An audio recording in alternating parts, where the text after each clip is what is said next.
My name's Helen Lenhum. I'm a computer animation technical art student, which is very long-winded, and I'm a third year. Could you tell us your hometown? I'm originally from Oxford, but my parents are Danish and Italian. So, Could you remind us of the course you're currently taking? pardon?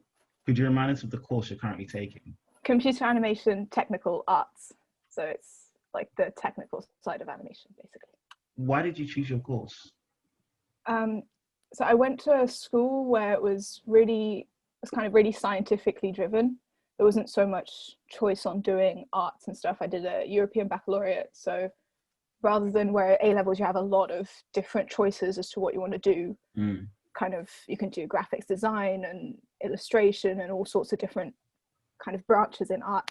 In my school, you could only do art as like a subject, a singular subject, and then you had to do like stuff like French and English and stuff like that, and sciences. So I did physics, chemistry, and I also did maths.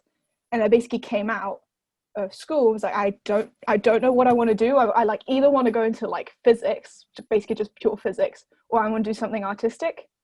And I did a foundation, like an art foundation. And by the end of the year, I was like, I can't pick one or the other essentially. And my course was a good like middle point, basically, because we do all the art side of computer animation. So we don't do any of the hand-drawn animation. It's not that kind of course.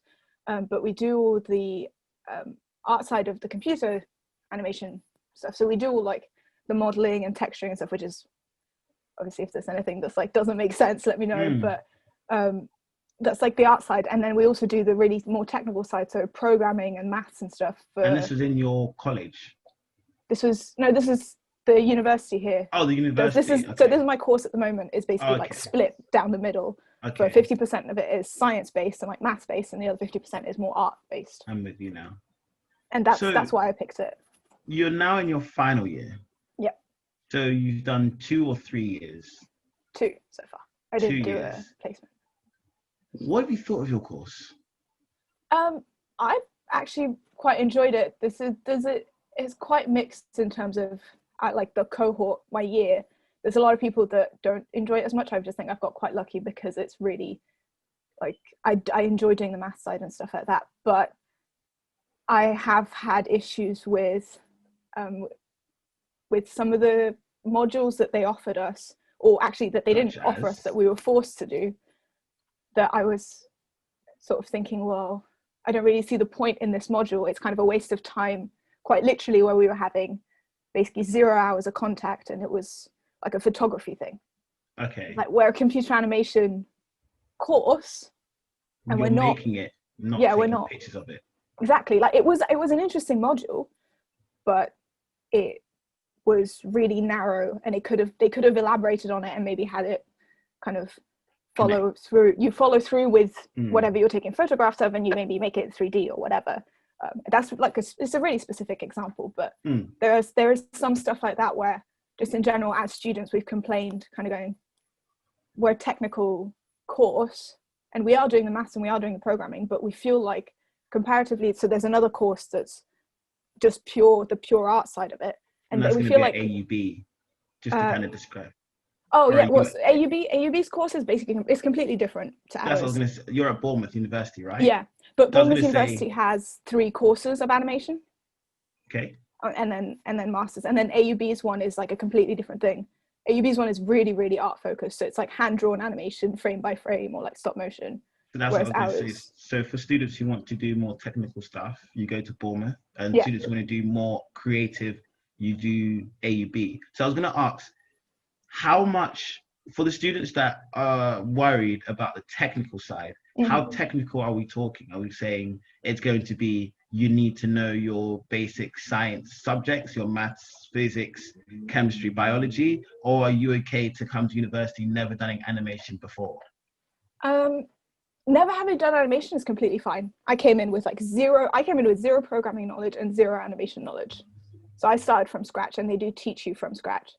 One of the things that I tell people who are interested in the animation courses at BU is I tell them, look into all 3 of them, because obviously we all work together, and in final year like at the moment, there isn't really a distinction between all three courses, but the skills you learn the first and second year are completely different.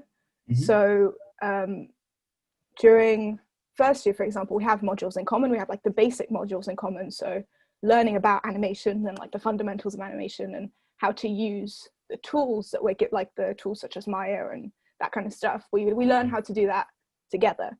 But there's an art course, which it's called Computer Animation, Art and Design.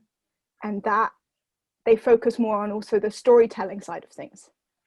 And maybe lighting and texturing and making stuff look good, like you know, the visuals of it essentially.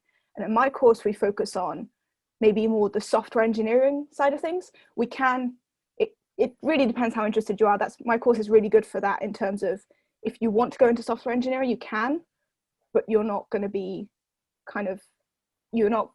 boxed into that. If you did want to go into the more artistic side, you can, but you've got the knowledge for both. Basically makes us bit more employable, just because we know how to program. We know basic programming, or you teach yourself. But if you do want to do this course, you do have to come in with either like maths or physics, like some sort of, I think the requirement is a science and an art subject, but they're pretty loose about that. But I would suggest definitely maths will make your life easier. It's not required, because a lot of the stuff that you do in A levels they then cover in first year. So if you've got a strong GCSE and you're kind of quite scientifically minded and you can pick up stuff, then then you're probably all right. But I would say like physics and maths will help a lot with understanding, obviously the maths module, because that's just pure maths, but also the more programming side. If you've done any programming, that's also really good. If you did like a computer like computing A level or something like that, then they'll also take you with that. That actually leads me on to my next question. What did you study at college? So I did a European baccalaureate, which it's not quite like an international baccalaureate. It's slightly different, but it meant that I did a lot of subjects. Can I ask, sorry, are you an international student? Technically no. At university, no, I don't count as an international student, because I grew up most of my life in the UK. But because I moved to the UK when I was about 9, and I moved from France, so I kind of, my first language at the time was French. I'm losing it a little bit now, but I did essentially the rest of my school career, the rest of my school years, doing French as a first language and then English as a second one. But because it was in the UK, English and French were at the same level. Kind of the teaching standards were the same. But so you were saying, sorry, your subjects you studied at college? So European background? Yeah, so it's I did French, English, maths, physics, chemistry. God, this is a while ago now. Art, and I think those were my main subjects. So those were the ones I then got exams in at the end of the 2 years of A levels, basically. But, and did any of these subjects help you for your course? Yes. Oh, if I hadn't done maths, I would have been so lost the first year of. I would have been more lost. I think I also really liked my math teacher in school, so he taught us a lot of the stuff, and the way he taught us made it really easy when we then started doing it at university. It just I'd done it all already, so I could kind of revise and go back to my old maths notes and see how I was doing at the time, because obviously every teacher will teach it slightly differently, and I already had like tried and tested ways of solving these problems which he was giving me. So anything that they were teaching us on top of that was pertinent purely to 3D and graphics, that was the stuff that I had to kind of focus more on learning, because that was the things that I didn't necessarily know as much. But all the kind of more complex numbers and derivatives and all of that, which we do have to do, I already knew. So it really helped. And physics also, because you use a lot of physics depending on what area in animation you want to do. It's really good to know how real world physics works, basically. Makes sense. So then you kind of answered it already, but what do you think the best subjects / A levels are for your course? Any art subject, I think, if you're like slight art, like artistically minded, if basically anything where you're doing arts and sciences, I would say. But it's really broad, especially on the art side. It's really broad. You don't have to be doing fine art, for example. You could do graphics, you could do illustration, you could do anything.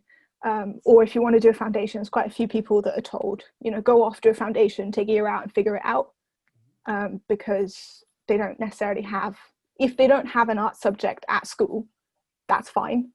If they can show an art portfolio, if they've done stuff outside of school, usually the lecturers, it might be a little bit of an issue when going through the whole UCAS thing, but if you get in touch with someone directly and you can kind of say, well, you know, I didn't have the opportunity to do art at school because obviously A levels limits you to 3 or 4 subjects, but I did, you know, a load of life drawing on weekends and stuff like this. That's also fine. And then, but as long as you had some sort of scientific or yeah, exactly, as long as it's an interest and you know you can prove that you've got a little bit of this like artistic way of thinking. You don't have to be an amazing at drawing, for example. I mean, I've got there's people on my course that they don't really draw much. It's not what they enjoy. They prefer doing stuff in 3D. So it's just being slightly artistic essentially. And then on the science side, you would need a scientific subject depending on whether you're doing A levels or college or whatever, but technical? That can be any science. Yeah, so something technical to kind of get your brain thinking. Exactly, yeah. Science, maths, some sort of computing thing. They're pretty. Oh, sorry. Go ahead. No. I was just going to say they're pretty chill with what course, like what they expect you to come in with specifically. It's just more if you've got those areas, if that makes sense. That's all right. So, could you remind us the university you're currently studying at? Bournemouth University. What are the best and worst things about studying at Bournemouth University? Starting off with the worst.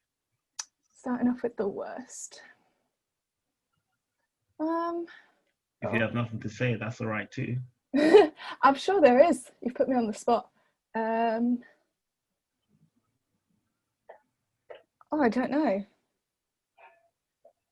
I mean, I can't really think of anything that's awful about it. I didn't say awful, I just said bad. Just the worst. I know. It's the worst. It's out of everything that's happened, the worst thing.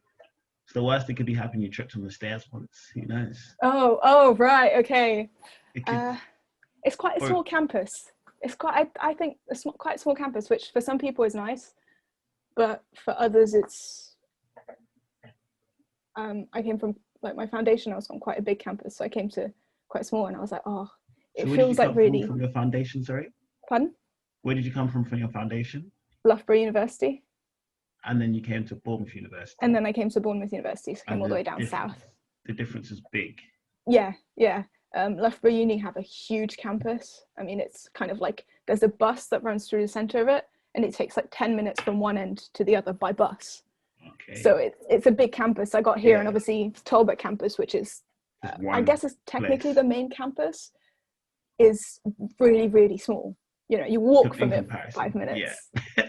I also think the fact that it's split between 2 campuses is a bit that you know there's nothing, we don't really have anything in common with like the health and social sciences faculty, because they're all in Lansdowne, which obviously is a secondary campus. Okay. And also obviously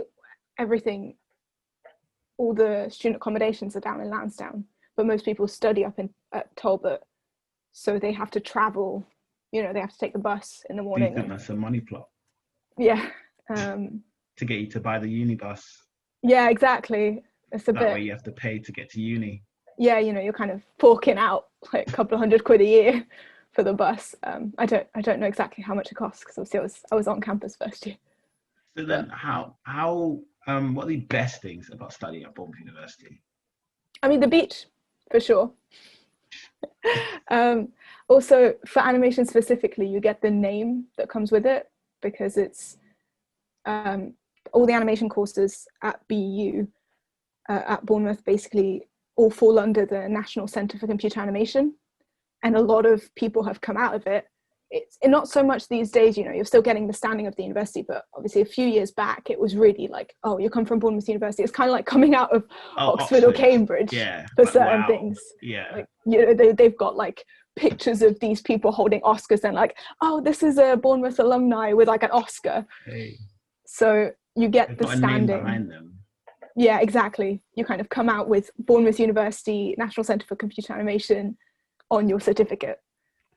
You still have to prove yourself because it's still, you know, you'll still look at Award's skill. just but an award, but yeah. Yeah, exactly. But they have a lot of links and a lot of, especially in final year, you get to talk to a lot of people who, like, obviously they've got all the alumni who now work in big companies or even who've gone off and made their own companies. And they also just know people in industry who come and propose projects for us to do, that kind of stuff. So it is good. There used to be, it's not running anymore, I don't think, but there used to be a festival called BFX. Don't know if you heard about it. I think it does go. I heard about it last year in my It first was, year. yeah, it was still running last year, but they had a load of issues this year with organising it, and the people who are organising it kind of changing jobs and all this stuff, which I don't know about. Yeah. But it was a really good way of, they had, you know, people come over from Disney and Pixar and who worked on Marvel movies and who had made their own companies and also came and give presentations, and you could go and talk to them, and there was essentially a jobs fair at the end where you could go and show them. To kind of explain it, it's kind of just like, it's a Bournemouth Animation supported heavily. Yeah. It's organised by the people, like our lecturers essentially, or like a couple of our lecturers who know all these people from like around the world. So you got a lot of support, a lot of connections. As you said, the Bournemouth University animation students, Oscars, awards. You have the name behind you, like an Oscar. Yeah, exactly. So if we go into accommodation, can you tell us where you lived in your first year? So I lived in a place called Student Village, and what was it like living there? So I'm not going to be really horrible about it. A lot of people will tell you, oh, Student Village is awful. It's not. It's not the nicest accommodation to live in, and it's definitely not for people who want to have a social life. So I came in, obviously having done foundation. Sorry, it went a bit blurry. For people who don't have a what, sorry? It's definitely not for people who want to have a social life. Okay. So if you want to go out every night, which is fair as a fresher, don't live in Student Village, because in Bournemouth, all the nightclubs are in the town centre, and every single other accommodation is also in town centre. So it's a 5-minute walk essentially to any club from basically any accommodation, 5-10 minute walk. The one I was living in was on the main campus, which is a 10-minute bus drive, or like 10-15 minute bus drive, with buses that don't run past 11, or at least uni buses that don't run past 11. You can take the local buses, but you might not want to be doing that trip at like 3 o'clock in the morning, 4 o'clock in the morning, or taking a taxi, because obviously that gets expensive. So that is what I would say. Definitely look at where your accommodation is compared to, firstly, your lectures, because depending on what course you do, some of your lectures will also be in the city centre, or like in the centre of Bournemouth, and then some will be in Lansdowne, and then some will be on Talbot. So it's what was it actually like living there? So living like day to day, did you enjoy it? Did you enjoy it? I enjoyed it. It's a house. So I'd come from being in halls, like a proper big block of halls with like 15 people per flat, essentially, in my foundation. And I was just like, I can't do that anymore. I don't want to live in a flat with like loads of people above me and loads of people below. I would just like to live in a house. So they're like little houses all bunched together in like this area just outside the campus. The houses vary in how nice they are to live in, because some are refurbished and some aren't. So the refurbished ones are nice, you know, they've got nice wooden floors, everything's shiny and new and kind of a lot easier to keep clean, basically. And the older ones are kind of more, everything's like old carpet floors and everything's a bit rugged and just not as easy to keep clean and not as necessarily nice to live in, especially if you're someone who really needs to have like everything sparkling all the time, because they like the carpets you can't get that with these carpets, you know, they don't come clean essentially. I mean, you know, they're not gross, they don't have like mold growing off them or anything. It's not it's not that bad, but it's definitely not like trying to, exactly, it's not like trying to clean wooden floors.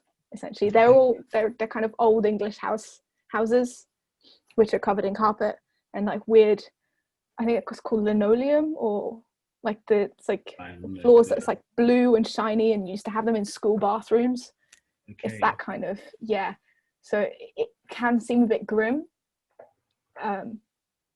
but the new ones are fine. It's just the old ones. It's just if you're unlucky enough to live in one of the old ones, like, do you want to risk it, or do you want to live in one of the shiny new blocks that they've just built in Lansdowne? And just living there is fine. Sorry. That's fine. So living there was all right. It's just, if you get a bad one, it could be a bad apple. If you get a good apple, it could be a really good apple. Exactly. Like the people you live with will also probably be different too if you lived in the centre, because they're more likely to be people who don't want to go out, or more likely to be slightly less sociable, or just like they just don't go clubbing, but you can do like movie nights or whatever. They just, don't fancy going clubbing, which is really different to some of the halls in Lansdowne, such as Purbeck. So would you say that's the vibe? The kind of student village vibe is kind of relaxed, not go out as much, and movie night.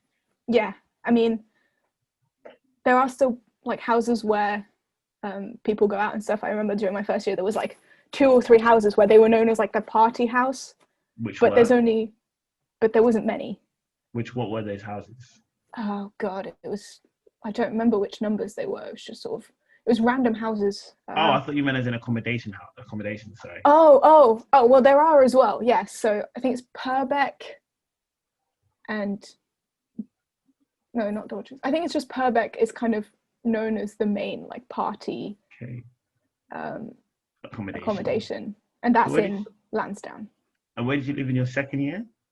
In a house, so in the same house I'm living this year. And what was it like going from student village to a house?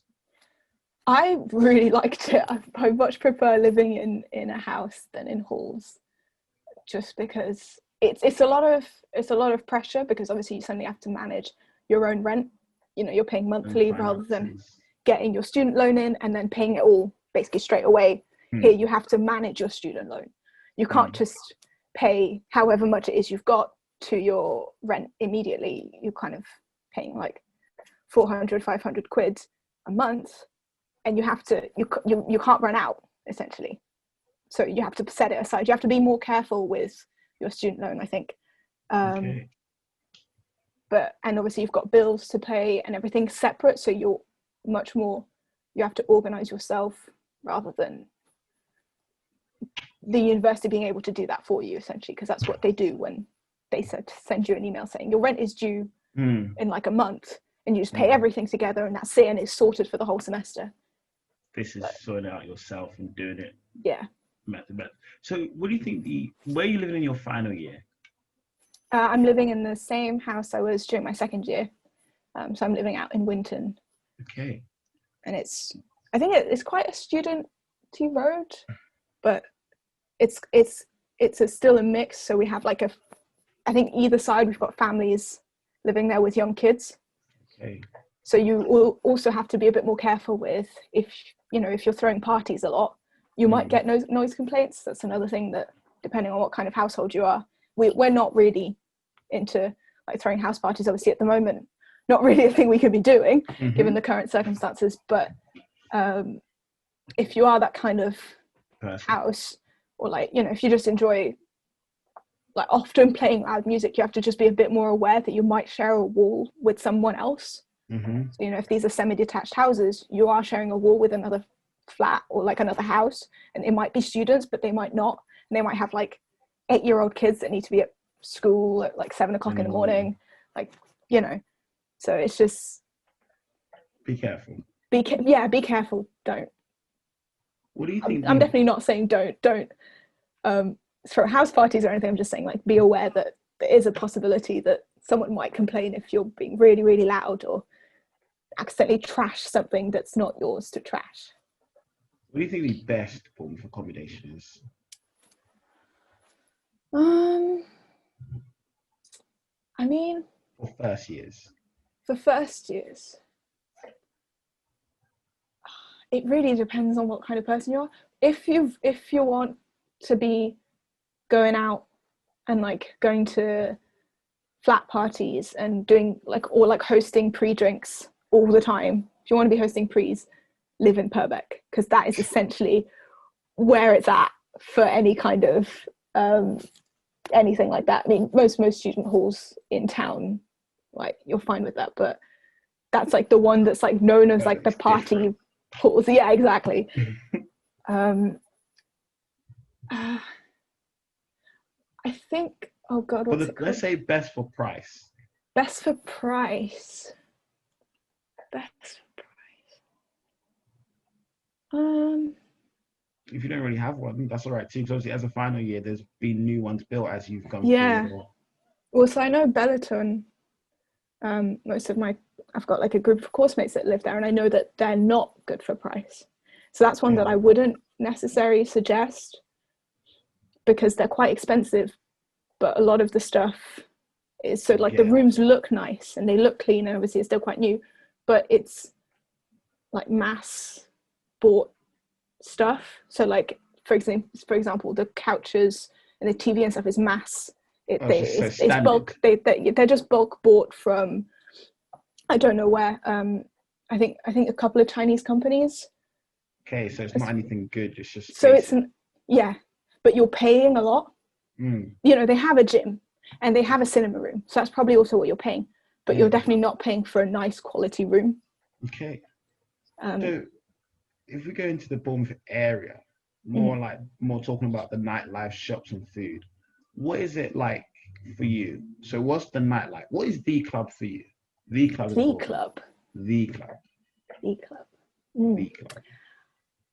I quite like DYMK. DYMK. Yeah, so it stands for Does Your Mother Know? It's one of the two local gay clubs. Okay. But it's quite, I don't know, I think it's quite a nice atmosphere. What kind of music do they play? I think a little bit of everything. I think they're more likely, it's not as studenty is the only thing. So they probably play a bit of a mix of like, not old music in terms of like, it's like a generation older than us, but it's not what's necessarily on the radio at the moment. So it'll be like from like 10 years ago or 5 years ago. So it's a bit more like nostalgia from when I was in high school. That kind of thing.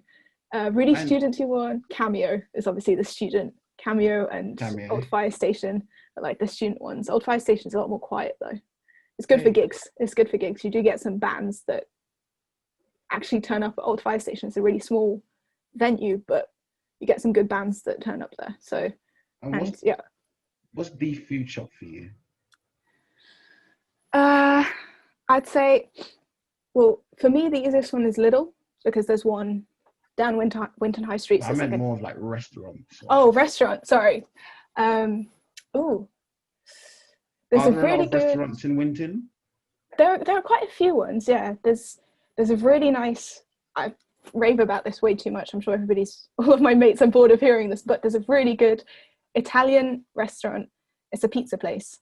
They do delivery as well, but it's a really cute little Italian pizza place where it's like proper stone oven baked pizzas, like proper Italian pizzas. I think they're from, I think the owners are from Napoli or something like that, because they have all the flags like for the football club. But it's just really good food, and they do student discount as well. So they do like a little student card which you can get stamps on.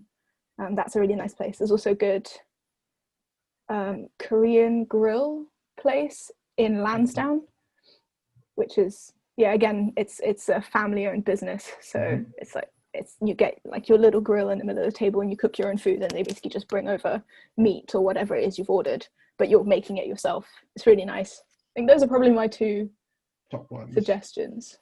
Yeah. So you previously mentioned Lidl. Are there a lot of shops varieties when it comes to shopping for different things? You know, like for Primarks, Poundland, Sainsbury's, Tesco, other shops to do Next. Would you say there's a good variety of shops, or have you got your basic shops? I'd say there's a relatively good variety as soon as you get to Bournemouth Centre. So if you're going to the city centre, then yeah, you get Primark, H&M. I think there's a Zara, probably a River Island. Like clothes wise, there's a HMV. So anybody who still listens to CDs like I do, you can actually buy them. There's some good. We have a Waterstones, so there's a bookstore as well, which is nice. And yeah, there is like a load of good ones in city centre. Winton is a little bit more dead, let's say, in terms of shops, like clothes shops and that kind of stuff. There's loads of charity stores though, so if you're more of a charity shop person. What advice would you give to first years about to study at university? General advice. I'd say one of the main things is it's a lot harder this year for first years who've just started, but one of the main things I would say is, if you don't get along with like your flat or your course mates straight away, don't panic, because you meet so many people and there will end up being like a group of people that you can kind of get along with a lot better. So yeah, during my foundation mostly, I think it's probably the best example, I didn't make like a solid group of friends until like January. I knew people, so I wasn't, sad and lonely for the whole first semester, but like as of January, basically I started, I was playing volleyball throughout the year, and that's when I kind of started really getting along with the people that I was playing volleyball with, and I was essentially living at their houses, because I didn't get along with my housemates so much, like my flatmates. So you kind of not for any particular reason. It's just we didn't have the same interests. We didn't.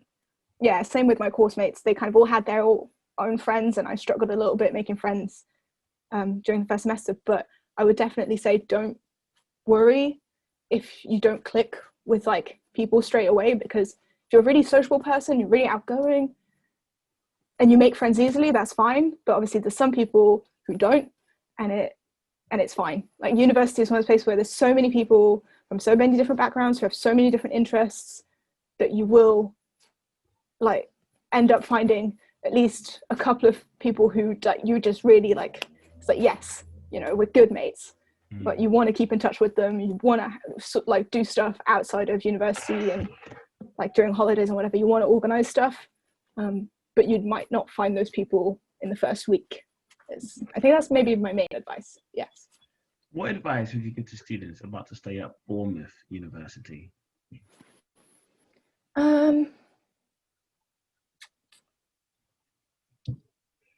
Visit the town. I think this probably works for any uni, but definitely go down to the beach and visit the town, and visit like the different places.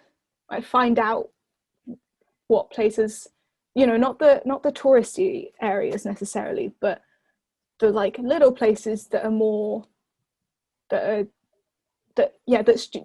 students are more likely to go to rather than, or like locals are more likely to go to rather than tourists. So obviously like little restaurants and stuff like that, find out about those. Find out if there's a lot of sports teams at Bournemouth as well, and like a lot of societies. So like go to the freshers fairs, see if there's anything that's specific to Bournemouth that you're interested in. So obviously, because we're by the coast, if you're like surfing, for example, if that's something you're interested in, then like definitely look into it as soon as possible and find out whether like I think we've got a society, I'm pretty sure, so find out if they've got trials for example, if you can just join whenever, if you can go. Also visit Poole. So this is like the next, I don't know if it's town or city technically, but it's the next place over, and they also have, for example, a rock climbing centre and that kind of thing. Find out what's in the area and see what you'd be interested in doing. That's not just your course. What advice would you give to students about to study your course at university? Firstly, don't worry if you have no prior experience of animation, because it's not necessary for my course. They will give you all the basics. You'll like be taught everything. Maybe if you haven't done, for example, maths A level, or if you've taken a gap year, brush up on your maths a little bit. I think unless they've changed it around, they should be doing, for first years, they do maths in second semester. So you have the whole first semester to kind of revise a little bit. Mm-hmm. But I would just say, you don't need to be like heavily revising, but maybe look back into old notes. If you've got GCSE notes, maybe look back into it just to remind yourself, so that when it gets to, your maths lectures in second semester, you're not sitting there like, oh my God, I can't remember how to do any of this, because that was definitely the case for me. And I would say like look into it a little bit. And if there's a specific area of animation that you're interested in, then also I would say look into that. Find out if you're someone who's already got an idea of what they want to go into, then you can start focusing on that straight away. So if you know you want to go into more software development, then first year will give you a little bit less options of like freedom in terms of projects. But if you already know that, then you can kind of go talk to the lecturers about it and be like, would it be possible for me to kind of, do you have any information that I could use to kind of further my knowledge on this, or any good films, for example, that I should watch if I want to go for this specific style or this kind of stuff. But I think that's probably the main things. You chose going to university over an apprenticeship. What path you to make this choice? Going into work too, sorry. So university over going into work / an apprenticeship. So why did you choose university? Well, the way my school was, they weren't really, because it wasn't an English school. It's not that it wasn't an option, they just weren't. I know my brother, for example, who's in sixth form, they're giving him a lot of information about colleges and apprenticeships and university. So he gets to find out everything and find out what he wants to actually do. If he doesn't know what to do, then he knows that he's got the time and there's so many opportunities. My school wasn't like that. So they took us to the university fairs, but they didn't really tell us. They were like, yeah, well, you can go to college and you can go to... So they kind of pathed it for you. Yeah, exactly. Which, was fine for me, because I did think about animation apprenticeships a little bit, but I wanted something that was a bit broader. Okay. And I quite like studying, so I was like, okay, I'll do another 3 years. But it was also just because they didn't give us all the information. I think my school wasn't brilliant for that, because of the way it was. It's just because it wasn't an English system. It was a lot more of like a French system, where you are expected to go and do some sort of university or keep studying, essentially. Whereas obviously in England, it is like apprenticeships and college are like a really big deal, and there's so many out there. We just didn't see how many options there was. So that's probably the main thing. Yeah. Could you tell us about your portfolio on Instagram? Oh, right. Yes. So I have an art Instagram. It's called Unbearably Artsy, which is really cringe, but whatever. But it's basically just unbearably.artsy, and it's got a load of photography stuff, drawings, life drawing, and some projects from my first year, and some like animation projects I've worked on while I was at uni. It's definitely something that a lot of our lecturers, especially in an industry like animation, where it's a really visual industry, they always like, get your name out there, because that's how people will find you. So yeah, at this point, I like to have students what I like to call a free-for-all. You can say what you want about what you like for your acts. You can give advice. You can say something smart, say something dumb. You could say something about animation. Literally, the floor is yours. Oh God. I would love to say something smart, but if you don't want to say anything, that works too. I feel like I should at least try and find something to say, right? Well, this is completely random, but if for anybody who's really interested in sciences and like weird science, there's this really good podcast called What If Discussed. It's based on a What If channel on YouTube, but they basically just get a load of scientists in to look into theories like what have they got? They've got like what if the What If series. Yeah, so it's on YouTube. So it's about like the what if the world was gonna, or if a volcano erupted, what would happen? What if it's the question that you ask yourself, what if? They just go into everything. Yeah. I'm a bit of a science nerd, and I really like those kind of slightly theories. more, the slightly more weird science that's not around yet. Okay. So, for example, my parents work in fusion energy. So if that ever works, that'd be a great way of having energy for the planet, because it's sustainable, green, it barely produces any radioactive waste. But back to this What If channel basically do a podcast where they also get scientists on. So they had scientists talking about what if we became a type 2 civilization, which basically means that we're like harnessing all the energy of our sun and that kind of stuff. And I find that really interesting. That's one of the things that's really inspired me this year for projects and stuff. Was why I mentioned it. It's random, but don't forget to like, subscribe, and I am plugged in. Amazing. Thank you.